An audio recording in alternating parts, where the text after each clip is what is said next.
Well, the 2020 and 2021 school year has looked significantly different than any other in Madison College athletics history, pretty safe to say. One of those reasons is the introduction of a new sport. That's esports, the ninth athletic offering right now available through the Madison College Athletics Department. The WolfPack Esports team is the only team that is actually competing during this current fall semester. They are just beyond the midway point of their inaugural season, and to help give us an update on how things are going, we're joined by first-year head coach Joe Hanson. And Coach, before we talk about the season so far, give us a little bit more about you. What drew you to want to help with this new esports team, and what's your history like when it comes to competitive gaming? Sure. Thanks for having me, by the way. It's nice to meet you, Adam. My background for showing interest in esports all kind of started when the college held the high school esports championship. Mm-hmm. I knew that they would draw some interest, but I didn't have any understanding of how much interest it would draw. There have been conversations shortly after that high school championship about getting esports at Madison College. And since I was definitely one of those people who played games and got harped on all the time as a youngster growing up, and told the video games would never lead to anything but failing grades, I got to kind of live the dream here and shatter that mold that everyone has, where video games are just this pit and it's not something that can ever help you in life, which is definitely not the case. Myself, I've played some competitive video games, mostly when I was in my teens. It seems like that's when most people have the time for that. But I game a little bit with my son, and I still play pretty regularly with a couple of my buddies who we still get a couple of titles going and play on a regular cadence. Okay. You also have another role at the college from a teaching standpoint. How does that position and the esports kind of come together? Sure. Working up in technology services is it's a great position to be in, working with the technology services staff and getting their support, along with having athletics and their support. It's a great opportunity for me to take the knowledge that I have with the tools that are available to the college, and also how to bring all of these different pieces together to make some semblance of a successful, established program. Fake it till you make it, right? That is very, very true. What was the process like for putting together this first team, and how will it work then, I guess, going forward if different games are being played? Sure. The first year, I got to give a huge shout out to Bill Kegler. Bill has been a great resource, and along with all the other staff in the athletics department, I can't give enough thank you to all of those involved in this. Our first season here, I should say Bill did, he got letters of interest from a number of students, and out of them we picked, rather, we had 13 of them submit the full paperwork to become eligible and registered for the team. Mm-hmm.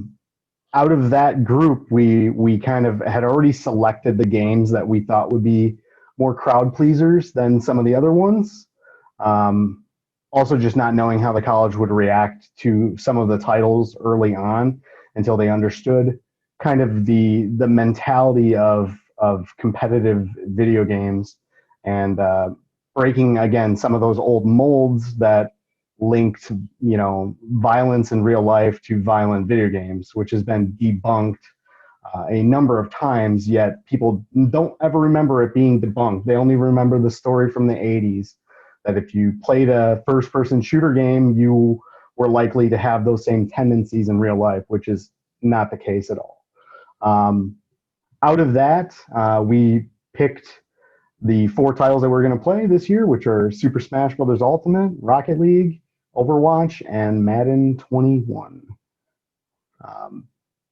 Next semester, we'll be offering a new selection of games, carrying over as many of those games that we have today that will be offered.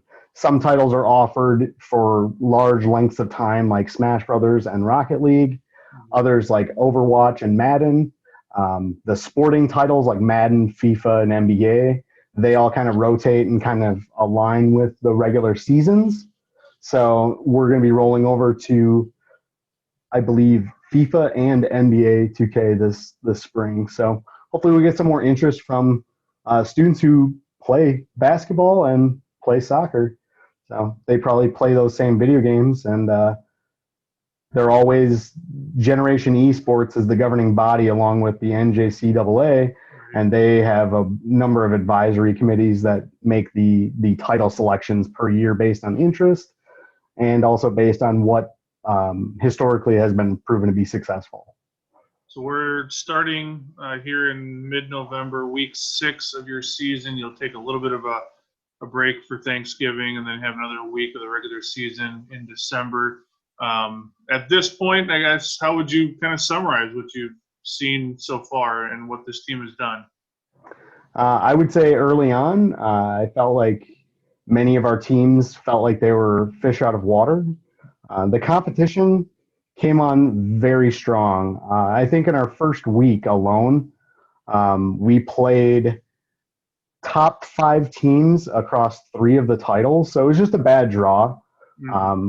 You know, you can only be as competitive as you can be with a team that just formed versus a team that lost 1 player and carried 4 over to the next season from their championship run team. So it was a little bit of just understanding that we're not going to win everything, and the competition is way better than I was expecting, to be real honest. Some of the rankings that these players have from both our college and others are pretty remarkable when you think of how much time it takes to attain that rank and the skill level needed to even come close. Aside from acknowledging how tough the competition's been, what else has maybe surprised you, whether it's been from a coaching standpoint or just from what you've seen from your players and gamers? Sure. Probably the biggest shock is some of the titles that are more team-based with, you know, either 3 or 6 people on a team. It obviously it goes to show that it's much more difficult to get those people together multiple times a week for practices. But we really haven't had that challenge with all the titles this year. I'm surprised that everyone's able to coordinate the time with all their school schedules and work and personal lives and all their other commitments that they have in life. We have multiple players that are playing on multiple titles. Some of that is not ideal. We didn't know the days that the games were scheduled on, so we have some overlap. Creates a little bit of a shuffling scenario that has to happen on a weekly basis, which is never fun and just generates extra duties for both the players and the coaches. But I'm very surprised at how little coaching some of our groups need, because there's nothing that I can offer them that watching their favorite pro wouldn't already provide them. Right. Especially on some of the titles that I'm less familiar with. But I have a couple of great assistant coaches that are taking the lead on some of the other titles that I either don't have time for or conflict with other titles that I am already coaching. It's been kind of an eye-opener how much work goes into playing esports at the collegiate level.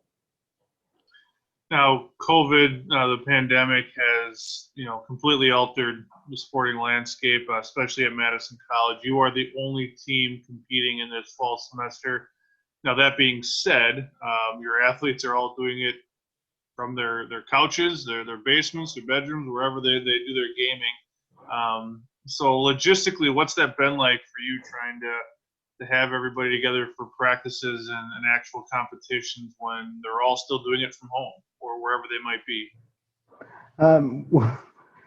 The biggest concern that I had with that, just kind of going into this from being blind to how it was actually going to work, the variance of internet speeds across our area of recruitment for Madison College varies from barely above dial-up to gigabit fiber. So We have a few players who just don't have great internet where they live.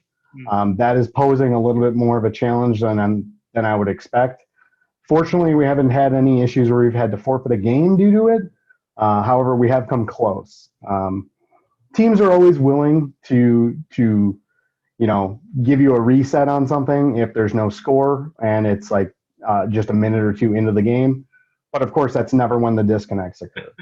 The disconnects occur when you just take the lead and you lose one of three on a team and the other two are left to fend for themselves for the remainder of that game, unless the other player can get reconnected, which is not likely if they've lost internet.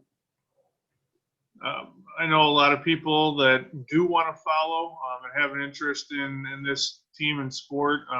Twitch is a popular platform to do that. It sounds like the logistics of everybody again being at home makes that a challenge. But what's kind of the future look like for how this team will be housed and what its virtual life will look like? I would say for the short term, we're going to be remaining in the status quo. I mean, at least through the spring term. Who knows what the future will hold for next fall? It ultimately really depends on where we're at with this pandemic at that time. Conversations have begun throughout the organization at a variety of levels, some from the technology services side, some from the athletic side, all working with facilities to try and find a space for a future home for this team. Many esports teams have and are currently playing in their respective spaces, adhering to things like social distancing and head count limitations and restrictions and things like that. But they actually have the flexibility to play in their arenas, or as they're called. Without us having that luxury, it's more difficult to capture some of the game footage, especially because streaming to Twitch is 100% dependent upon your internet connection. If we ask someone to stream their gameplay from one of the single player games and they have barely enough bandwidth to support their gameplay without any latency issues, it can definitely cause some issues for them just trying to stream the footage. So a little bit of investment as far as equipment goes with capture cards and things like that, but we will be in a better situation for spring and have a better understanding of how all these pieces work. This year we were very much caught up in the process of things and just trying to play catch up with a very late edition of this team, and also someone pulling in a handful of coaches and advisors that don't have any experience in this area. Just because you play video games does not mean you're well equipped to coach any of them. There's a lot of specific tools, and it takes an enormous amount of time to edit video and slice it and do voiceovers and things like that, which is just unfortunately something that we have not had enough time to do this year. We've been too sidelined with trying to gain recruitment for next semester and make sure that our existing teams have the tools that they need to be successful, or as successful as they can be in their inaugural seasons here. Well, final question, Joe. Just what are you hoping for this team for the remainder of this fall semester? Like I said, you got about 3 weeks left of the regular season and possible postseason play for some, depending on the game. But what's your hope for the final kind of month or so? Sure. I would like to say that a couple of our teams have a real shot at playoffs. I don't want to even say what titles those are. The players know where they stand in the ranks. Being someone who played hockey in my youth, I believe in jinxes. I don't want to jinx anything there. But I would expect that at least one of our team makes it to the playoffs for any title and has some success. I would like to say that we can take home a championship in our first season, but that is as ambitious as you can be, and I don't want to get unrealistic expectations out there. Will there be a hockey-style playoff beard from the head coach? I guess I can if you want. Not really, just too itchy of a beard, so Right. not a beard guy. Um, it would be definitely funny to see that if we could keep this going through the second or third week in December. It would be pretty intense by then, but I'd be ready for them to either win it all or gracefully take their last loss of the season. Well, for anybody again that wants to follow along, MadisonCollegeAthletics.com as well as via social media. WolfPack Esports is on both Twitter and Facebook as well as Instagram, so you can follow along there. Coach, it's been a pleasure getting to know you and this program a little bit. We wish you the best of luck, not only the rest of this semester, but going forward as well. All right, thanks, Adam. Go Pack.